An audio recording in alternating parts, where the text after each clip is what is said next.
Figure majeure de l'avant-garde artistique, grand défenseur des peuples dans le monde et penseur au questionnement permanent, aujourd'hui nous allons raconter l'histoire d'une personnalité, et pas n'importe laquelle, l'histoire de Ben Vautier. En faisant mon enquête, j'ai été étrangement surpris par la méconnaissance de Ben chez les jeunes. Bien qu'il soit très connu, personne de 18 à 25 ans n'en avait jamais entendu parler. Et chez les personnes qui le connaissent, beaucoup ignorent son engagement politique et intellectuel. Ben, ou Benjamin Vautier, connaît une vie remplie d'histoire. Il est né le 18 juillet 1935 à Naples, en Italie, d'une mère occitane d'origine irlandaise et d'un père d'origine romande. Et vous allez le voir, ça a une certaine importance sur sa vie. L'accent de Ben, par exemple, est indéfinissable. Une sorte de mélange d'accent levantin, français et irlandais. Il s'est toujours doté d'un sentiment internationaliste, qui le poussera plus tard à valoriser la diversité des peuples dans le monde. Ben a aussi un très grand sens de l'humour, et nous donne une description plutôt particulière de sa famille. Sur les 9 enfants de ma grand-mère, plusieurs étaient fous. L'un d'eux, Basile, a un jour jeté tous les meubles de sa maison par la fenêtre. Il s'est mis nu et a vécu ainsi. Harald s'est fait circonscrire et est devenu turc pour pouvoir continuer à aller à la pêche quand la pêche était interdite aux étrangers. Hugh, lui, vivait principalement dans l'eau. Un jour, il a dit « Je pars pour l'Égypte ». On ne l'a jamais revu. Ma mère, qui elle tenait pour les Alliés, était devenue communiste stalinienne. Elle semait la merde partout. Elle disait aux gens leurs 4 vérités. C'était maladif. Ça me gênait parfois, et parfois j'en étais fier. En grandissant, Ben devient libraire pendant une courte période de sa vie. C'est là qu'il rencontre un certain François Fontan. On y reviendra plus tard.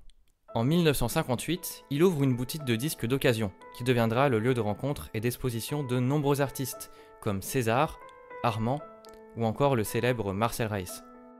Oui, c'était un magasin de disques dans lequel je faisais des expos, et donc tout le monde venait. Et puis j'essayais de montrer ce qu'il y avait de nouveau. C'est là que Ben va développer des pratiques artistiques. Par exemple, un temps, il est fasciné par la banane et va développer un art autour de la banane.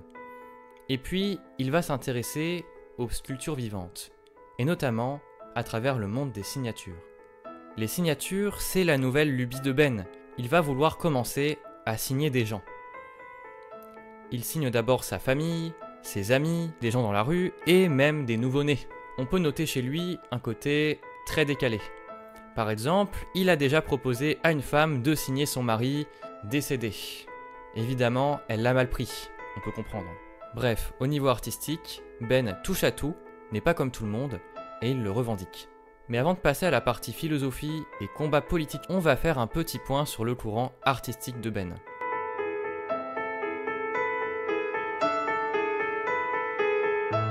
Ben a fortement été influencé par Marcel Duchamp, grand artiste contemporain, fondateur du ready-made. Marcel Duchamp, il est connu pour plusieurs de ses œuvres comme La Valise et évidemment l'urinoir.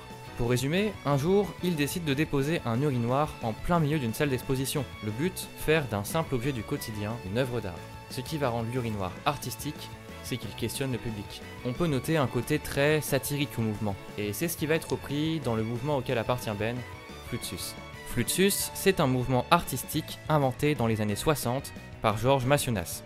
Il participe au questionnement soulevé par différentes formes d'art, le statut de l'œuvre, le rôle de l'art ou encore la place de l'artiste dans la société.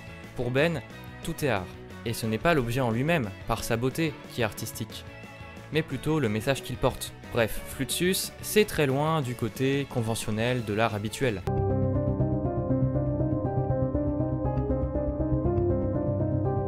Ben, en plus d'être artiste, adhère à un certain courant de pensée. Il remet en question le monde de manière permanente.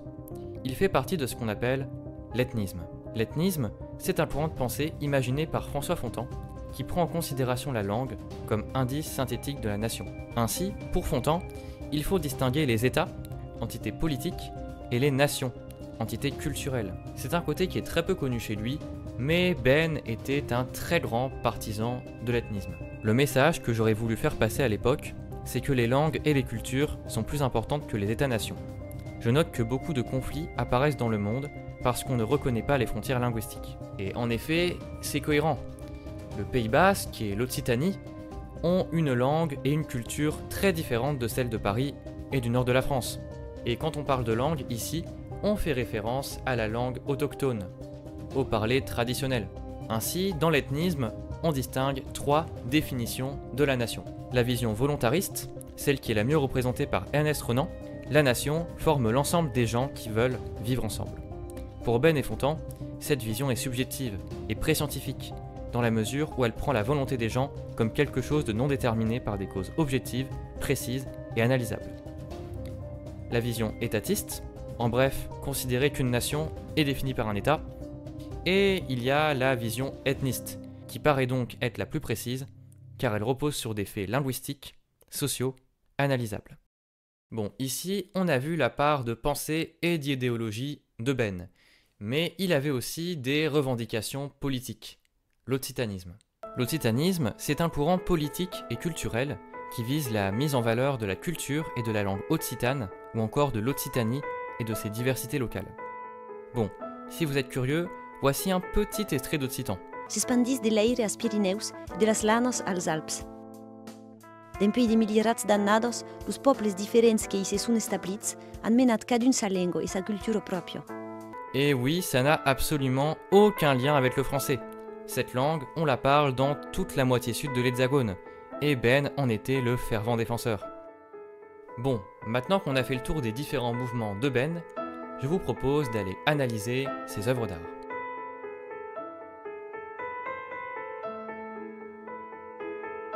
La première œuvre a fait énormément polémique. Un panneau, la Suisse n'existe pas. Quand Ben a décidé de l'exposer, tout le monde était indigné. Comment osait-on, avec l'argent du contribuable, interroger devant la terre entière l'identité nationale? Je m'attendais beaucoup à que ce slogan fonctionne, parce que c'est un slogan qui gratte l'épiderme d'une hypocrisie. L'image de la Suisse des banques et de la Suisse des montres. La Suisse, c'est aussi des individus, des peuples qui parlent différentes langues. Si vous écrivez à Rome que l'Italie n'existe pas, on vous rit au nez, parce que l'Italie existe. De même, si vous dites à Athènes que la Grèce n'existe pas, on vous rit au nez. On vous dira « Bon, ça va, c'est une blague, une provocation ». Mais si vous dites que la Suisse n'existe pas, dans le cadre d'une manifestation officielle, vous soulevez un problème politique et culturel.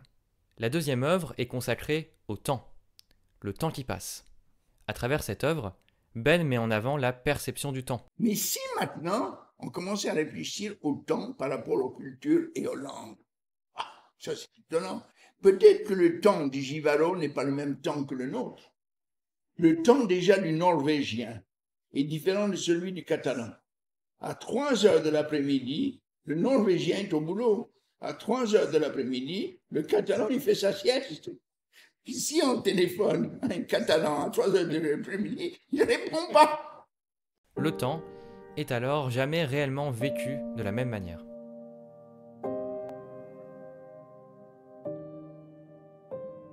Malheureusement, le mercredi 5 juin 2024, Ben se donne la mort. Après la mort par AVC de son épouse Annie, avec laquelle il décrit avoir de véritables liens fusionnels. Ben va être honoré par Emmanuel Macron et Rachida Dati, déplorant la perte d'une légende.